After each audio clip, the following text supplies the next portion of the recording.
Through the sport, you can test new technologies, new solutions, and I have the strong feeling and the certainties that this can impact billions of people in the future.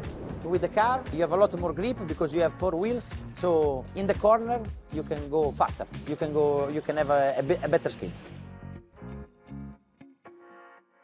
Hello and welcome to Qatar 365 with me, Laila Humaira. On this episode, we get our hearts pumping for a thrilling look at motorsports in Qatar, from hypercars on the track to electric boats on the water. But first, we're here at Doha's Pearl District, where Joanna Hoos goes behind the scenes at the E1 Doha Grand Prix to discover how a pioneering electric powerboat championship is hoping to revolutionize motor water sports racing. There's a new racing championship in town, and it's as spectacular as it is sustainable. The world's first electric raceboat championship, the E1 series, has docked on the Pearl Island for the Visit Qatar Doha Grand Prix, and Team Alula is ready to make some waves. E1 is a brand new electric motorsport, and it's helping drive sustainable marine mobility whilst kind of pushing the boundaries of electric motorsport. And it's super exciting because these are the first kind of foiling boats of their type, electric foiling boats. So yeah, we're really pushing the boundaries in a lot of different ways.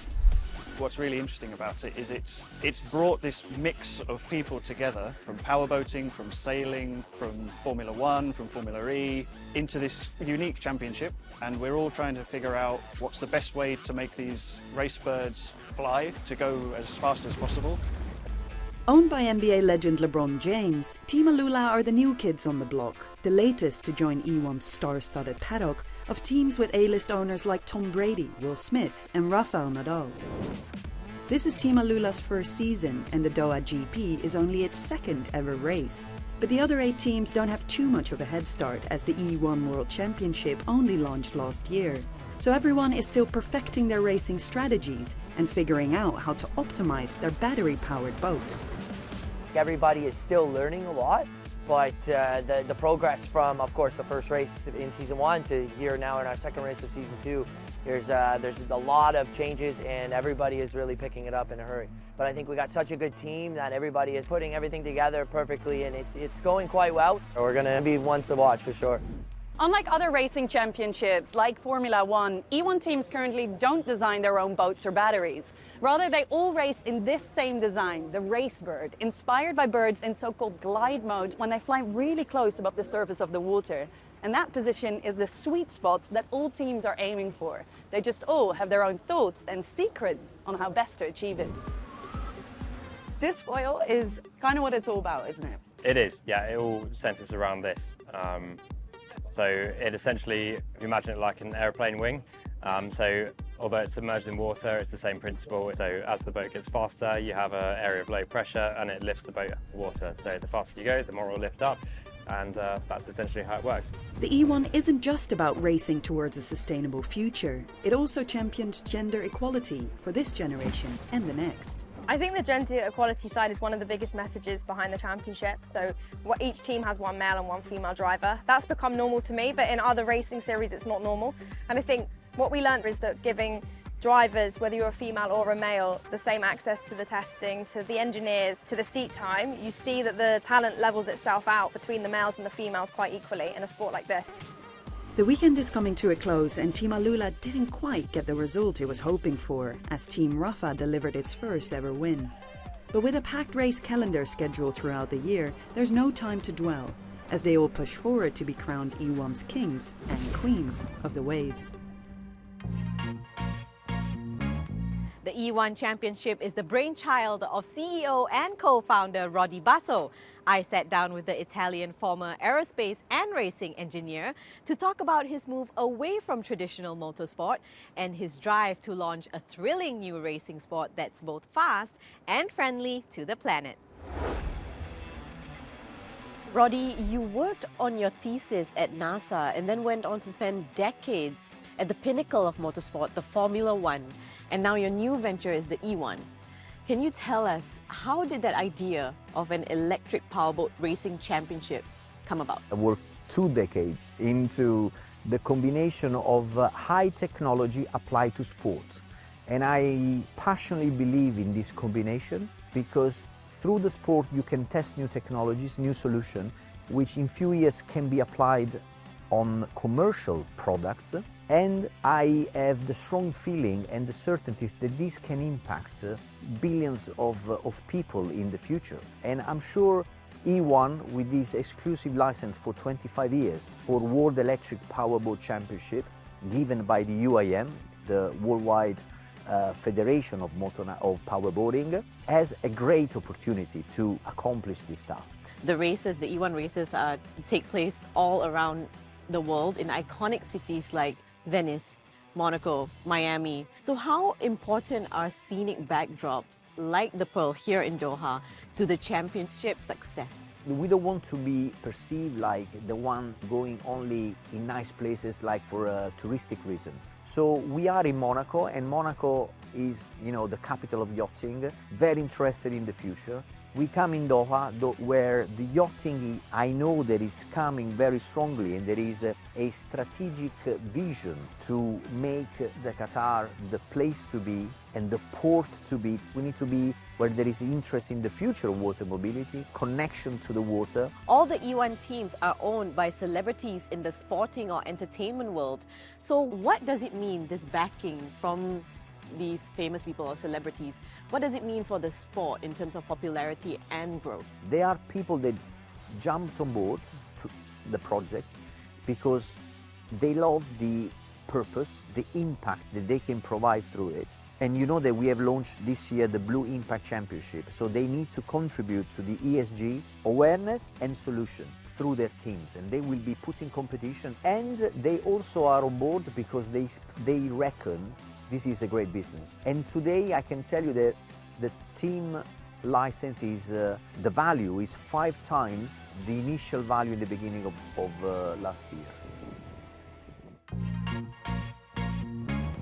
From making waves in the water to revving up gears on the track, the FIA World Endurance Championship is back in Qatar for the 2nd year in a row, opening its 13th season. A fitting start for what looks to be the most competitive year to date.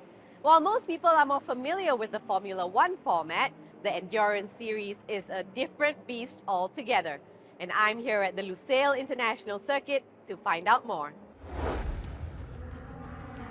If Formula One is the 100-meter dash in athletics, the World Endurance Championship is a full marathon. 2 classes of race cars, 36 entries on the grid, 108 drivers, and races that vary in duration from 6 hours to a whopping 24 hours.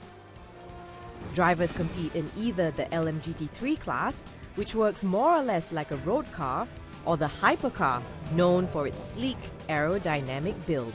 The Qatar Curtain Raiser is 335 laps and 10 hours of non-stop racing action. The teams have 7 other races to compete in, with the climax undoubtedly being 24 hours at Le Mans in France, the longest race in the calendar. And that's why the World Endurance Championship is not only a test of innovation and engineering brilliance, it's also the embodiment of team spirit, determination, and strategy in motorsport.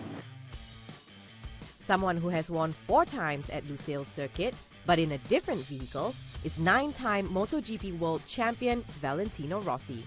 He switched from 2 wheels to 4 in 2022 with Team WRT and has quickly adjusted to an entirely new format of racing. The braking and the line are similar, but you know, with the motorcycle, the limit is more physical because you have to move more on the bike. And with the car, you're on the seat. With the car, you have a lot more grip because you have 4 wheels. So in the corner, you can go faster. You can have a better speed. One of Rossi's teammates is Ahmad Al-Harthi.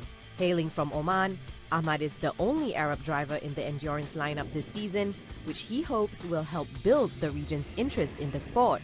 It means a lot. It's been a lot of hard work over the last 18 plus years, doing so much in terms of trying to build myself, in terms of being a quick driver, hopefully, and a fast one. But more importantly, I really hope that this gives an opportunity for the younger drivers to really learn the right and correct path in motorsports.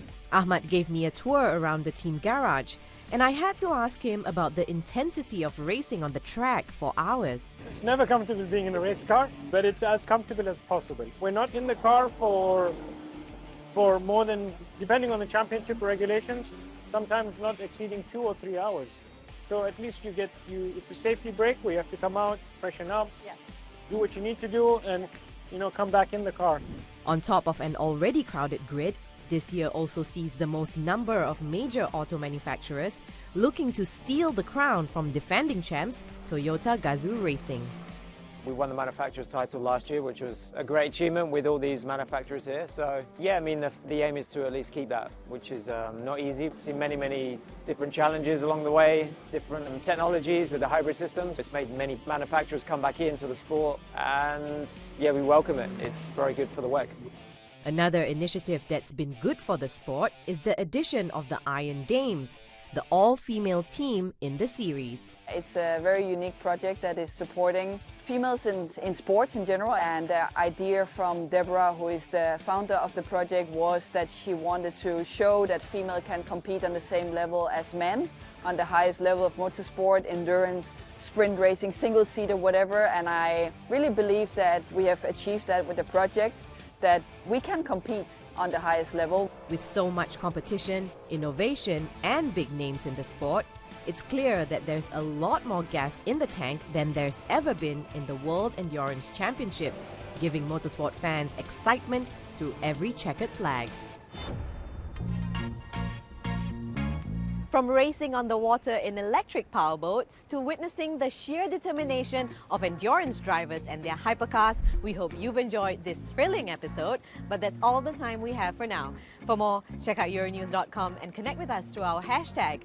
Thanks for watching, and we'll see you next time on Qatar 365.